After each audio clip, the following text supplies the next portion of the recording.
Amém. Boa noite, igreja. Paz do Senhor Jesus. Que alegria nós estarmos aqui mais uma vez. É um privilégio nós podermos reunir como igreja do Senhor para juntos adorarmos o nome do Senhor Jesus e recebermos dele nutrição. Amém? A Bíblia diz que o Senhor nunca reúne o seu povo e despede o seu povo de mãos vazias. Mas o nosso pastor tem falado que uma das coisas tristes é servir mesa para quem não tem fome.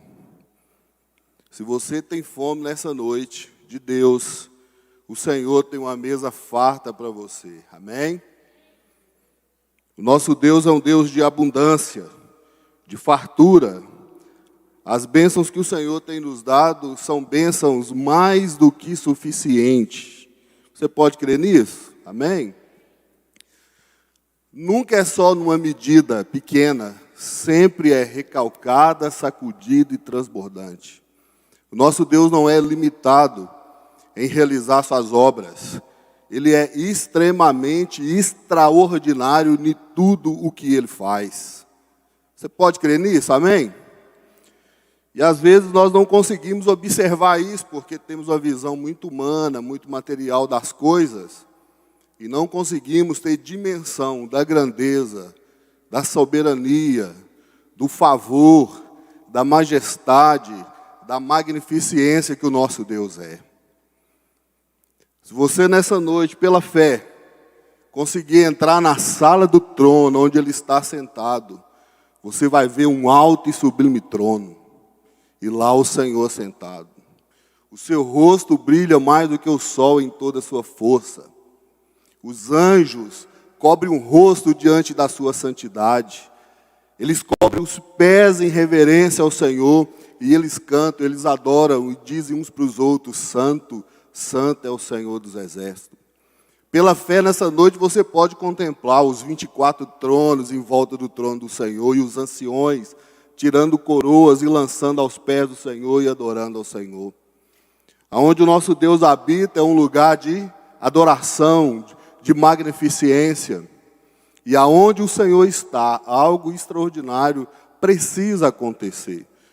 Quando vocês leem o dia da inauguração do templo, quando Salomão edifica a casa do Senhor, quando ele faz aquela oração longa e maravilhosa, diz a Bíblia que quando os sacerdotes eles iam ministrar o sacrifício, a glória do Senhor era tão presente que eles viam a glória do Senhor como uma fumaça. E quando eles levantavam para ministrar, eles caíam no chão por causa da presença do nosso Deus. Diz a Bíblia que os céus revelam a glória do nosso Deus. Diz a Bíblia que Satanás crê e estremece. Diante da presença do nosso Deus, até a alegria salta de prazer. Quem são os inimigos do nosso Deus? Porventura há algum que pode se levantar em oposição à sua palavra e permanecer de pé diante dele? Nenhum, irmãos. Porque a Bíblia chama o nosso Deus, um dos atributos do nosso Deus é o Senhor dos exércitos. E nessa noite maravilhosa, eu gostaria de orar com você, mesmo assentados, amém? Pai, nós rendemos o nosso coração em submissão à sua palavra. Nós não queremos opor a nada do que o Senhor tem para nós com respeito à sua palavra. Nós nos colocamos prostrados diante do Senhor, apaixonados pelo que o Senhor tem para falar conosco, Pai. Crendo, Senhor, que pelo auxílio do seu Espírito, nós colocaremos em prática, em nome de Jesus. Amém e amém. Eu gostaria que os meninos colocassem a imagem aqui para mim, fazendo favor, que eu pedi para eles. É rapidinho, eu gostaria de perguntar para vocês se vocês conhecem essa imagem. Se puder apagar as luzes, acho que fica melhor. É um pouco apagada, tem jeito de colocar mais cor ali, será? Estão conseguindo ver? Amém? Sim ou não? Estão vendo, irmãos? Então tá bom. Amém. Pode acender as luzes. Ele é um vermelho muito intenso. Alguém sabe me dizer o que é isso aí? Alguém já viu essa imagem em algum lugar? Já viu essa imagem em algum lugar? Não? Pois é. Esse aí é o selo mais caro do mundo. Ele foi vendido por $9,5 milhão em 2014. Esse selo ficou perdido por décadas.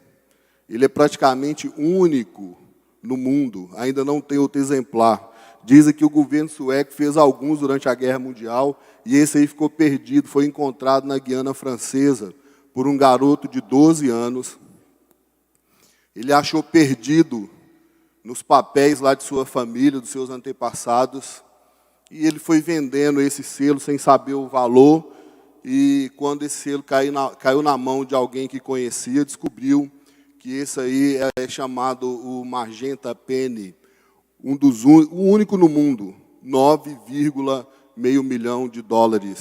Ele tem 2 centímetros quadrados. Depois, se vocês quiserem pesquisar, você vai ver que o garoto cortou as pontas dele com tesoura, devia estar um pouco amassado, transformou ele num octógono, mas ele era quadradinho. Então, esse menino de 12 anos achou, cortou as pontinhas e guardou. Se você tivesse encontrado esse selo, se eu tivesse encontrado aquele selo, provavelmente nós teríamos descartado. Sim ou não? Quando nós não conhecemos o valor das coisas, nós a desprezamos. Então, o porquê que as coisas são caras e porquê que as coisas são baratas? As coisas são caras porque elas são raras, difíceis de encontrar. Mas é bem verdade que aquele que não conhece o valor das coisas, não dá o valor devido. Provavelmente, se a gente achasse uma pedrinha de diamante na rua, de repente a gente até descartaria. Porque, de repente, você e nem eu sou um especialista em pedras preciosas. Mas se essa pedra preciosa cair na mão de alguém que conhece, essa pessoa vai conseguir dar o valor devido àquilo. E é nesse assunto que eu gostaria de falar nessa noite. Muitas vezes nós perdemos valores preciosos do cristianismo, porque pelo hábito de nós estarmos envolvidos com aquilo o tempo todo, às vezes, muitos de nós desvalorizamos aquilo pela frequência das vezes que nós relacionamos com aquilo. E sobre esse assunto eu gostaria de ler em Lucas, no capítulo 15, no versículo 8, Jesus estava falando a respeito desse assunto, mas com uma outra visão, e ele fala sobre isso, retratando essa parábola. É Lucas capítulo 15, versículo 8 ao 9. Amém? Jesus disse assim: qual é a mulher que, possuindo 10 dracmas, e perdendo uma delas, não acende uma candeia, varre a casa, procura atentamente até encontrá-la? E quando a encontra, reúne uma das suas amigas e vizinhas e diz: alegrem-se comigo, pois encontrei a minha moeda perdida. Se nós perguntássemos a todos que estão aqui nessa noite, se você já perdeu algo de valor, provavelmente todos nós que estamos aqui já devem ter passado por essa experiência de perder alguma coisa de valor. E às vezes, essas coisas nos colocam em situações muito adversas. Às vezes as pessoas perdem passaportes em aeroportos antes de embarcar, e isso traz um transtorno terrível. Às vezes as pessoas perdem cartões de crédito, dinheiro em uma viagem. Às vezes as pessoas perdem joias que foram dadas por entes queridos, joias familiares. E às vezes as pessoas perdem coisas que as deixam muito tristes. No caso dessa mulher aqui, da parábola de Jesus aqui em Lucas, ela perdeu uma dracma. Uma dracma correspondia a um dia de um trabalhador. Ela possuía 10, é como se ela tivesse o salário de 10 dias de um trabalhador comum da época. Se nós traduzirmos para o dia de hoje, é como se fosse aí um valor entre 30 e 40 reais, mais ou menos, baseando no nosso salário mínimo aí do nosso país. Então ela tinha 10, perdeu uma, ela buscou diligentemente até encontrá-la. É claro que Jesus aqui, se você ler o capítulo, ele está falando a respeito do valor das pessoas, do valor daqueles que estão perdidos, daqueles que estão desamparados, longe de Deus. Jesus está falando aqui, ele compara essa ação dessa mulher com alguém que se salvou, com a festa que essa mulher fez, com a festa que acontece no céu com os anjos. Mas nessa noite eu gostaria de colocar aqui valores espirituais que muitas das vezes os cristãos do presente século têm perdido, talvez por causa da influência da mídia, por causa dos grandes, da enxurrada que nós temos de informações com respeito ao entretenimento, lazer, e às vezes nós vamos deixando de lado. Mas uma das coisas que eu gostaria de chamar a atenção nessa noite para nós, como igreja do Senhor, como eleita, é o que Paulo escreveu aos Romanos no capítulo 12, um conselho do apóstolo Paulo aos Romanos, no capítulo 12, versículo 11, quando ele diz assim: irmãos, nunca lhes falte zelo, sejam fervorosos no espírito em servir ao Senhor. Olha, eu nasci na igreja, eu nunca tive outra experiência na minha vida a não ser na igreja. Às vezes eu brinco lá na minha célula, eu sou piolho de igreja, sei tudo de igreja. Eu nasci na igreja, meu apelido na minha infância era Aleluia. Eu fui de uma igreja tradicional a vida inteira, eu não joguei bola na rua, eu fui vestir uma bermuda com 16 anos. Eu não soltei pipa, eu não fui em circo, eu não fui em parque, aqueles parques que tinha na minha cidade. Eu era doido para ir, eu nunca fui. E a mensagem que nós ouvíamos era que nós precisávamos dedicar nossa vida ao Senhor com muita intensidade e não deixar nada ocupar o lugar do Senhor. Então, era assim um pouco meio radical, eu creio. É claro, a gente sabe disso, um pouco de fanatismo. Mas olha, irmãos, eu vou falar para vocês, não tinha um culto que Jesus não batizava com o Espírito Santo, que não havia milagre, que não havia conversão, que não havia libertação. As casas dos crentes eram lotadas de gente que pedia oração. A gente verdadeiramente era discriminado na escola, a gente sofria bullying. Mas olha, quando eles tinham problemas, eles corriam para nossas casas. Porque eles sabiam que lá eles iam encontrar a solução dos seus problemas. E é bem verdade que essa igreja não morreu, essa igreja está aqui, somos nós. Mas por que Paulo aconselha os romanos a nunca lhes faltar zelo? É porque de repente nós podemos nos afazer de nossa vida, naquilo que nós trazemos para a nossa vida, num acúmulo de afazeres, nós podemos muitas das vezes deixar de lado o zelo com as coisas de Deus. E eu fui lendo, falei, gente, o que é ser fervoroso de espírito? Se você pegar a palavra fervorosa, é quando a água vai se aquecendo, e ela entra naquele estado de ebulição, aquela de água fervendo. E o apóstolo Paulo diz que nós devemos ser fervorosos de espírito. Ou seja, nós temos que viver esse evangelho em grande intensidade e amor. E deixa eu te falar uma coisa, nos meus 40 e poucos anos de crente, isso não acontece de forma natural, precisa investir tempo, precisa abrir mão de muitas coisas, nós temos que tomar decisão com relação a isso todos os dias de nossa vida. Se você tem um hábito de orar todo dia naquele horário, se você deixa um dia, no outro dia, a carne já começa a querer também ir para o sofá de novo, um dia que seja.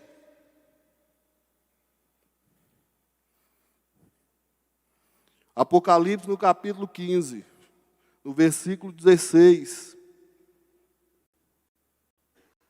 O que o anjo escreve à igreja, ele diz: eu conheço as obras. Eu sei que você não é frio nem quente. Melhor se fosse frio ou quente. Assim você é morno, não é frio nem quente. Estou a ponto de vomitar-te da minha boca. Tantas coisas que um anjo poderia falar para uma igreja. E essa aqui, irmãos, é uma igreja poderosa. Se não me engano, a igreja de Éfeso.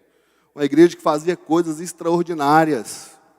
Mas eles viviam à margem de uma vida de fervor. Eles conseguiram misturar o quente com o frio e se tornaram mornos. Porque a única forma de você conseguir algo morno é misturando o frio com o quente. Jesus disse: eu preferiria que vocês fossem frios, mas não mornos. É quando nós vamos aceitando a situação, quando nós vamos permitindo aquela vida apática, fria, aquela vida sem prazer em servir ao Senhor, muitas vezes uma vida baseada em religiosidade. Mas eu quero te dizer nessa noite, uma vida espiritual fervorosa é algo valioso na presença de Deus.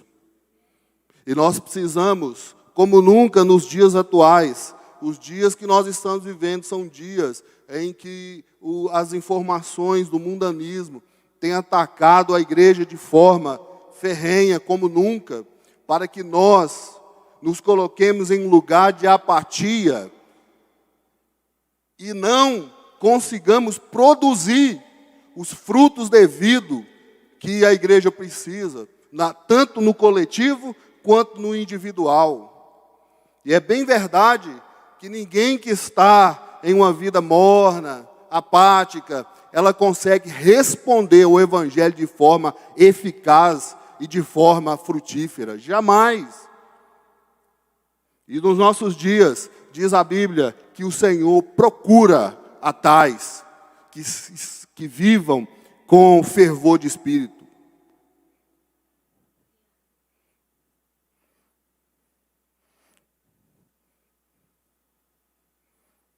Às vezes eu fico pensando que se houvesse uma possibilidade dos nossos pais da fé, os irmãos do ano de 1910, de 1920, se houvesse possibilidade deles nos fazer uma visita apenas por um dia, que se for, qual seria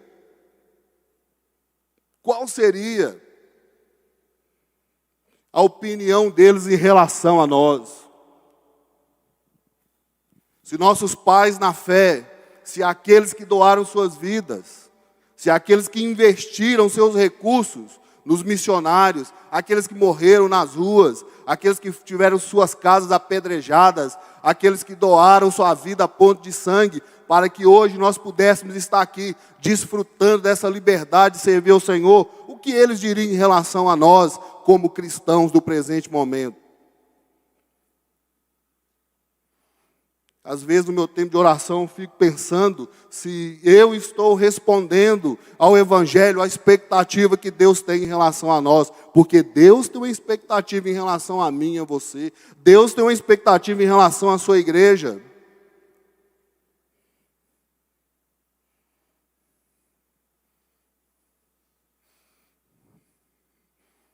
Se o Espírito de Deus que está em nós não nos constrange ao ponto de nós vivemos uma vida de fervor e de paixão pelo Evangelho, por aquilo que o Senhor ama, meu irmão, há algo errado em nós. Porque o Espírito Santo, ele é extremamente zeloso, cuidadoso, dedicado, esforçado. E se ele verdadeiramente habita em mim, e essa presença dele não me constrange ao ponto de eu viver uma vida espiritual fervorosa, que contagia onde eu estou, eu preciso rever alguma coisa que está em mim. Se eu estou respondendo, se meu intelecto, se minha mentalidade está de acordo com a palavra de Deus, se há algo em mim que o Espírito Santo ainda não tem liberdade de agir, se eu ainda o impeço, se eu ainda tenho alguma crença que opõe a palavra de Deus, eu não posso ficar acomodado em relação a isso. Se a mensagem da cruz, se os louvores não me fazem chorar na presença de Deus, se orar para mim é difícil, se ler a Bíblia para mim é uma penitência, eu preciso rever alguma coisa em mim. Porque deixa eu te falar, os nossos pais na fé, eles eram apaixonados, os cultos eram intensos, poderosos, os pastores tinham uma campainha aqui, para mandar o povo calar para ir embora. Quem lembra dessa campainha que ficava nos púlpitos? O povo não ia embora não, gente.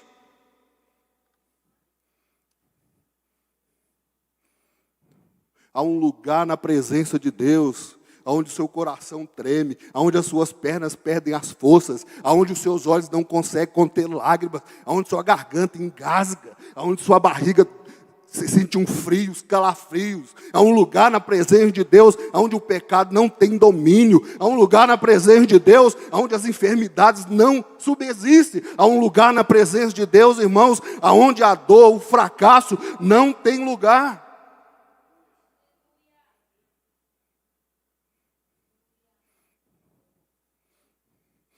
Nunca falte zelo. Sejam fervorosos no espírito, em servir ao Senhor. Às vezes, a gente vê as pessoas assistindo jogo de futebol, você acha que ele vai rasgar a garganta, que ele vai quebrar a televisão, que o prédio vai afundar. Mas, meu Deus, é só por causa de uma bola que fez gol. Mas na presença de Deus, essas pessoas muitas vezes têm timidez, eles não se respondem à palavra, eles não respondem ao louvor. Eles não conseguem ter sensibilidade quando vê as pessoas na rua indo para o inferno. Eles não têm sentimento de amor muitas vezes. Mas olha, num campo de futebol eles ficam roucos uma semana. Não estou censurando não, viu, irmãos? Amém, me entendem. Mas espera aí. Se você gosta, ok. Eu não estou censurando não. Mas espera aí. Se a pessoa consegue dar uns gritos lá no estádio, mas na presença de Deus, olha, nós temos ouvido aqui palavras extraordinárias. Tem hora que dá vontade de você sair correndo, descendo aquela escada, pegando aquela rua, gritando.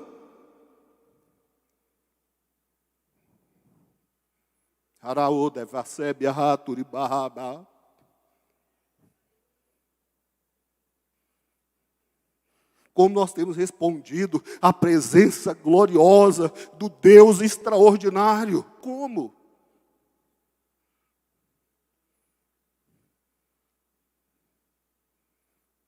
Zelo, fervor no espírito, aquece o seu coração, põe lenha.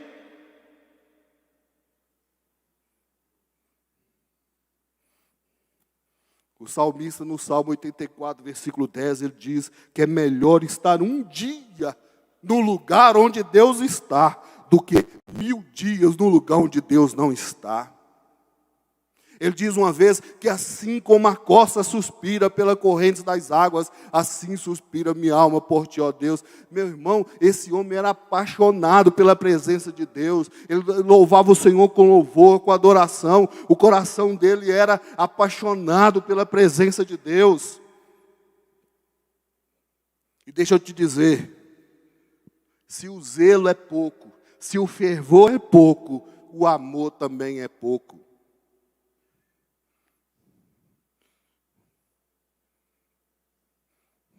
O amor é pouco, pequeno.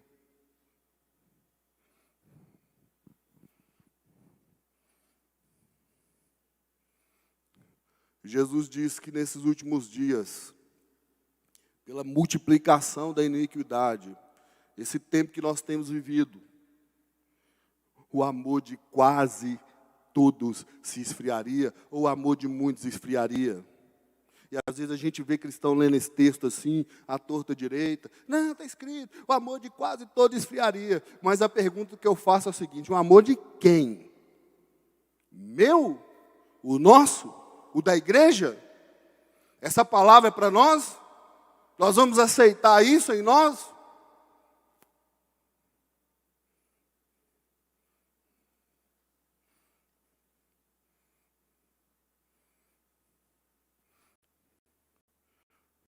O amor de quase todos se esfriaria. Jesus disse.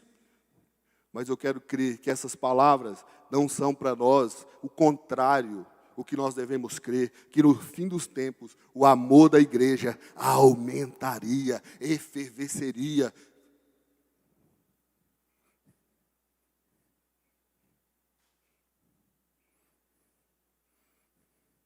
Nós precisamos resgatar o zelo na casa do Senhor, a disciplina, o cuidado com a palavra e, sobretudo, a paixão, o amor por Jesus e pelas coisas que deixam o coração de Deus feliz. Bom, quando Jesus disse isso, em Mateus, no capítulo 24, sobre o aumento da iniquidade, da maldade, é claro que eu não quero crer que ele estava se referindo à igreja, mas ao mundo, ao sistema mundano. Mas é óbvio que se nós não atentarmos para essas coisas, isso pode respingar na igreja ou em muitos de nós. Então, o que eu preciso fazer em relação a isso? O que nós devemos fazer em relação a essas coisas que têm acontecido nesses dias? É nos voltarmos para a cruz com muito cuidado, com muito amor, com muito zelo, com muita disciplina. E não nos deixarmos, irmãos, ser levados por más notícias, por influências que, às vezes, você vê pessoas tão legais, tão bacanas, tão bem instruídas, se deixando levar por essas coisas. Mas, pelo contrário, nós devemos assumir nossa vida cristã como nunca, porque se a gente sabe que já é os últimos dias, como que nós vamos relacionar com relação a isso? Então, eu lembro que Deus falou para Abraão que os seus filhos seriam escravos no Egito, que ele ia ser pai de uma grande nação, mas que seus filhos iam ser escravos no Egito. Era um prenúncio de tempos terríveis para o futuro. Mas lá no futuro, aquelas pessoas, os filhos de Isaac, os descendentes de Jacó, Abraão, eu quero crer que Abraão foi contando, contou para Isaac, contou para Jacó. Então eu quero crer que quando José estava lá no Egito, sendo governador, eles estavam vivendo aquele momento de alegria, de gozo. Você já pensou seu irmão ser governador do Egito? O homem mais poderoso que existia na época, depois de Faraó? Então eu quero crer que quando José convidou-os para ir para o Egito, eles precisavam ter lembrado daquilo que o Senhor tinha dito e ter atentado para aquilo que Deus havia falado por intermédio dos seus pais.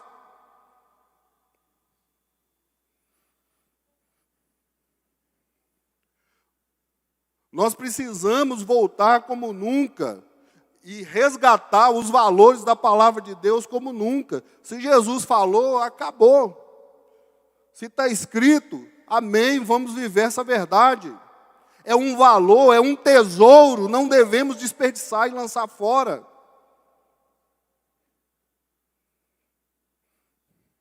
Às vezes nós ficamos perdidos com o que Deus tem falado. Mas os nossos pais na fé anotavam, eles escreviam os livros. Os chamados bereanos, eles iam para a palavra conferir, eles estudavam a semana inteira. Nós temos essa oportunidade nas células de destrinchar a mensagem de domingo e aplicá-la em viver. Amém, irmãos? Você acha que isso não pode acontecer conosco? Pode. Jesus falou para o discípulo que o terceiro dia ele ia ressuscitar. Onde estavam eles no domingo de manhã? Só as mulheres foram no túmulo. E o que elas levavam?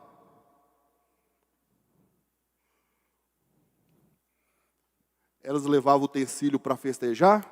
Não. Elas levavam azeite para ungir alguém que ainda estava morto. Então, nessa noite, se você conseguir guardar algo, se nós conseguimos guardar algo nessa noite, ame o Senhor intensamente.